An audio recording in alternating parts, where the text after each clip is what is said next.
ছোটোবেলা থেকে একটা জিনিস শুনেই বড় হলাম, জন্ম মৃত্যু বিয়ে 3 বিধাতা নিয়ে। কিন্তু এই কথাটা শুধুমাত্র অ্যারেঞ্জ ম্যারেজের ক্ষেত্রেই প্রযোজ্য। বাড়ির লোক বলবে আমরা তো শুধু উপলক্ষ মাত্র, আমরা আর কি করতে পারি, এখানেই লেখা ছিল তাই এখানে হবে, এরপর তোর কপাল, তুই নিয়ে এসেছিস, তুই কিভাবে টিকিয়ে রাখবি, কিভাবে চলবি, এটা তো তোর ব্যাপার, তোর কপালে যা আছে তাই হবে, এটাই ভবিতব্য। এটা অ্যারেঞ্জ ম্যারেজের ক্ষেত্রে বলল।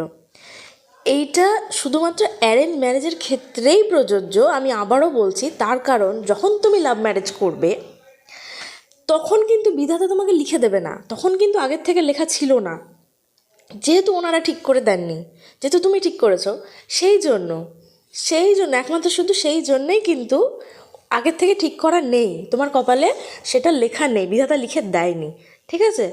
লাভ ম্যারেজ তুমি যখন করবে তখন তুমি ওটা নিজে লিখেছো, তখন কিন্তু ওটা তোমার আগের থেকে লেখা ছিল না কপালে, শুধুমাত্র তুমি ওটা খোঁজার জন্য উপলক্ষ নয়, যেহেতু তারা হচ্ছে যে মেনে নেয়নি ব্যাপারটা, সেই জন্য এটা হচ্ছে যে আগের থেকে লেখা নয়।